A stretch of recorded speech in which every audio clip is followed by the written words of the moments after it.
Hello, this is your painter in residence, M. Francis McCarthy, and welcome to another bad painting save, formerly referred to as a redo, but this is going a bit farther than a redo, so we're going to change the title a bit.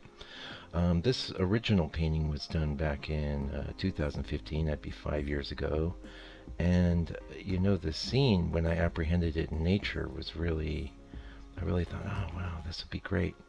But this is a perfect example of how it can be very difficult to make good paintings from photographs. And what you're going to see today is me taking you through the process of turning this into an attractive painting. I love to do this with my old bad paintings, and I highly recommend you do the same. I'm going to give you some tips today to help you do that. First tip. It's good to start with a glaze or something, just to reset the entire tone of the painting. What you saw me do initially was a glaze with burnt sienna, and then I followed that up with cadmium yellow. Now cadmium yellow is quite opaque, but I really didn't mind since I knew what I was going to be doing was very extreme. Big extreme changes, so I didn't mind at all because I'm going to be restating things across the boards.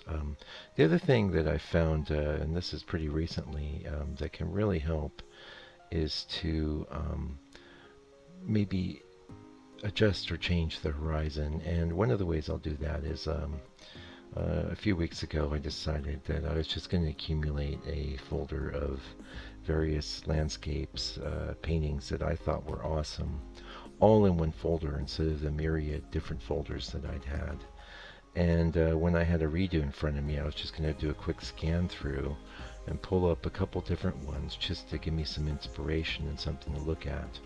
And that has been really a great move. And funny enough, I had tried doing that and did it successfully many years ago. We're talking like 2012, but just kind of got out of that. And when I was doing revisions to my paintings, would basically just work strictly from the imagination, and that can be fine too, assuming that the actual composition of the painting that you're revising is pretty good. In the case of this painting that we are saving today, I don't think that was the case. There was like nothing I could do. It was like at odds with itself compositionally. So you can see already that the composition that I've come up with here is a million times better.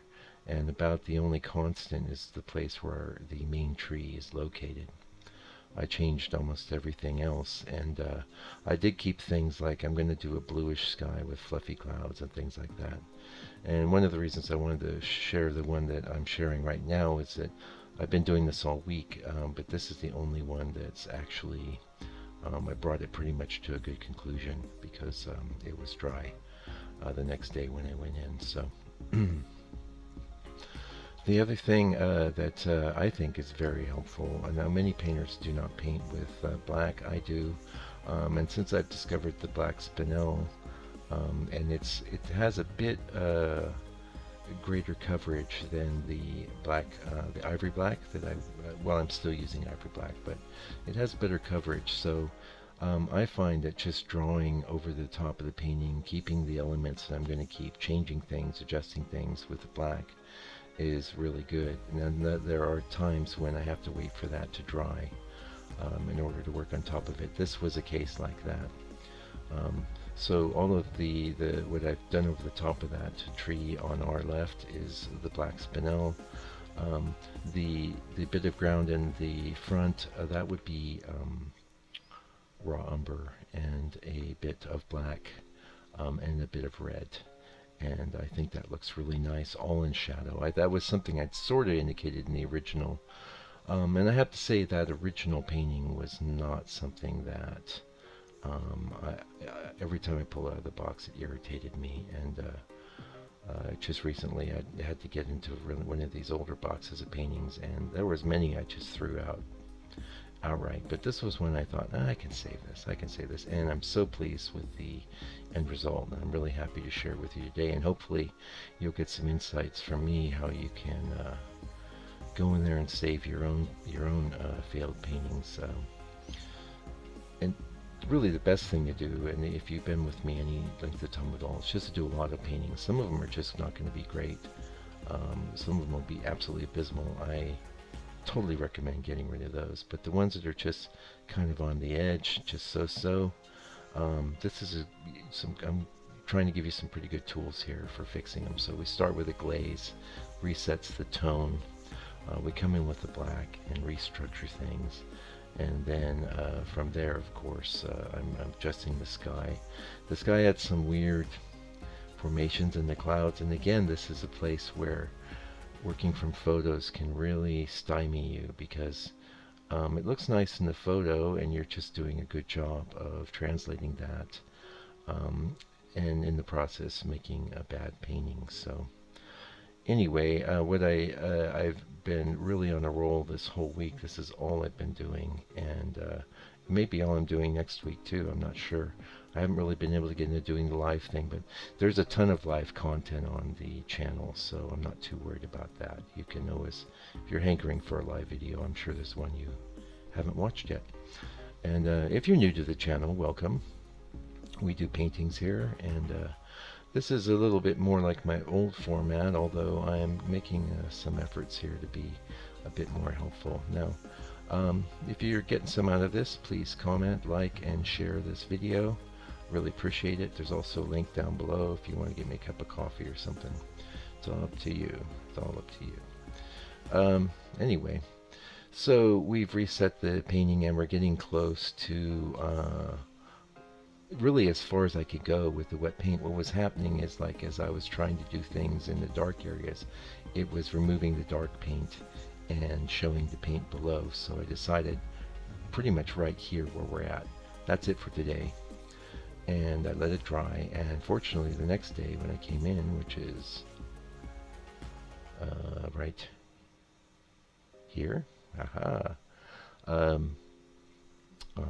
everything was bone dry. And so what I wanted to do here was to bring in some lighter greens into the tree foliage, because right now it's basically just kind of a dark silhouette, and also bring in some variants into the into the foreground shape and into that middle ground, the little field there, and the distant tree and the sky. So pretty much spent, actually looks like I spent more time actually finishing this painting than I did with my initial revision, but the initial revision, as you can see, is so much stronger than what I had. And I have to say that is one of the most gratifying things about really sticking to painting and really concentrating on working hard, is if you stick with it and you just do a lot of work, you'll get better.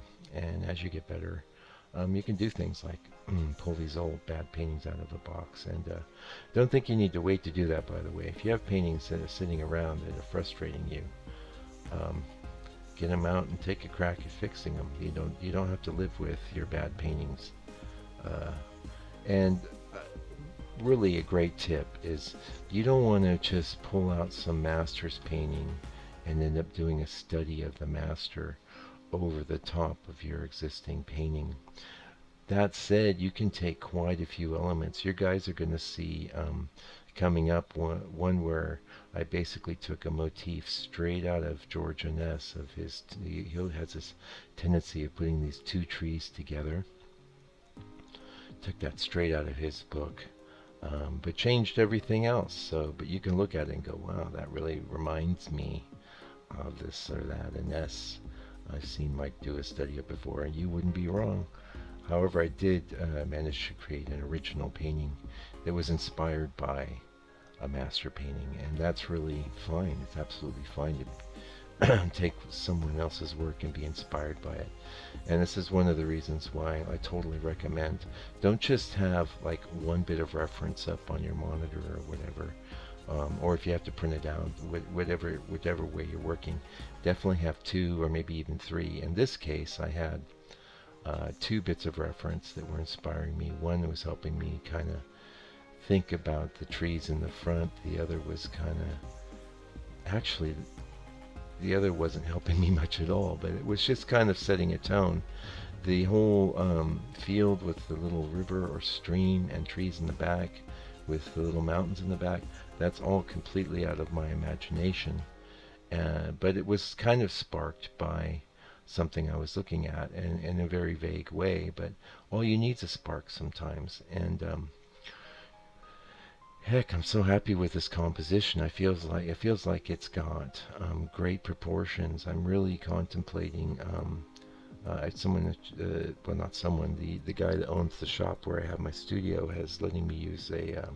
He has a projector, and it's the type of projector they would have in classrooms where you could put a book in there and project it. And I was thinking, wouldn't it be great to take one of these 5x7s and kind of project it onto like a 10x14, which is the same proportions.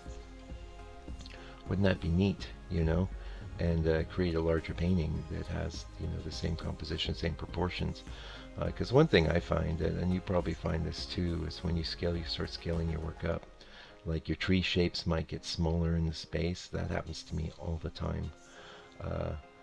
And that's one of the reasons I'm thinking this projector might be great. And I've mentioned in the past where I had a projector that was a type you would plug into a computer.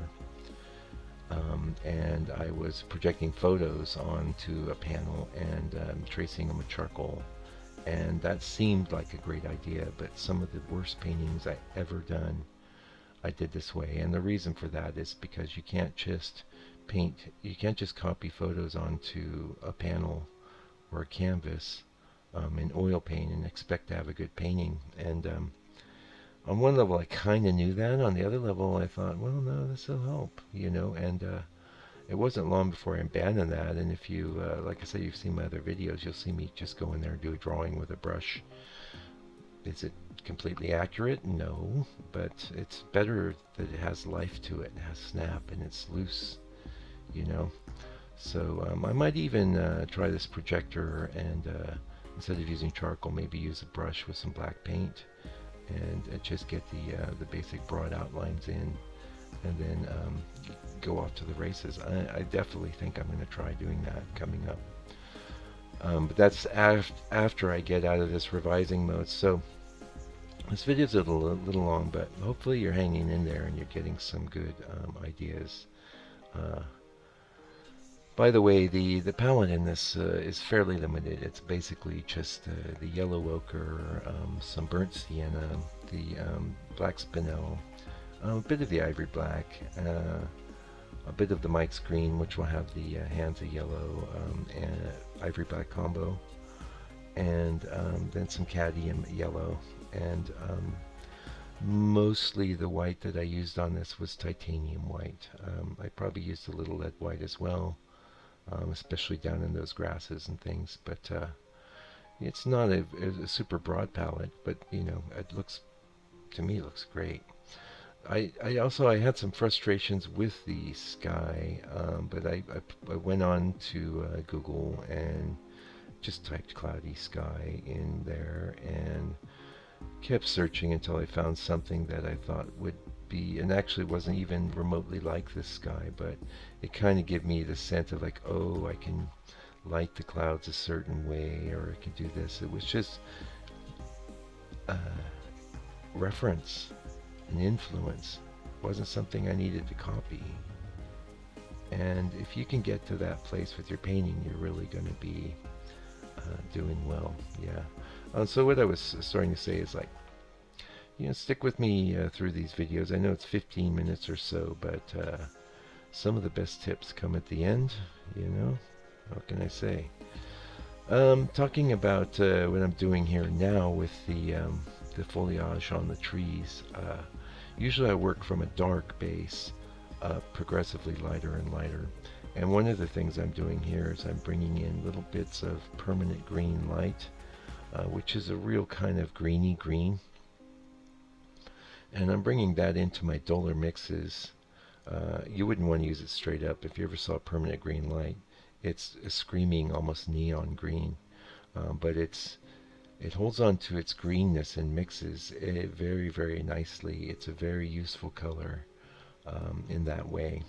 And just having that little spark of a bit of extra chroma, you know, I think that's actually what I'm doing now. That color I'm putting in is that green with the permanent green light in it.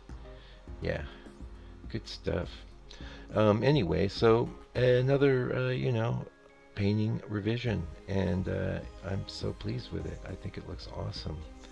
And if I don't say so myself, but hopefully it's giving you some ideas, how you can revise work. And it's funny. You could actually even like there's a book called by Edgar Payne, called Composition of Outdoor Painting.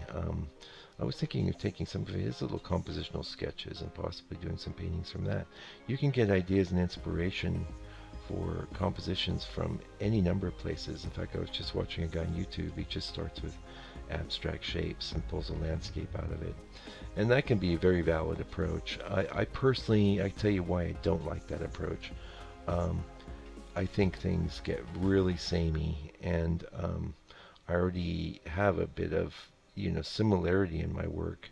But if I was to just generate everything exclusively from the imagination, I feel like things would just it'd be like painting the same painting every day. So for me, it's always good to have some photographs, or in the case of this painting, I had some reference paintings I was looking at, and really helpful to look at the reference paintings of these guys from the 1800s, because they knew how to put a scene together, and they didn't have these problems that we have as moderns with the influence of photography, which is a double-edged sword. On one hand, it's great, especially if the photo is helping you make a great painting. On the other hand, it can be really bad news, and it might take you 5 years to get to the point where you can fix it.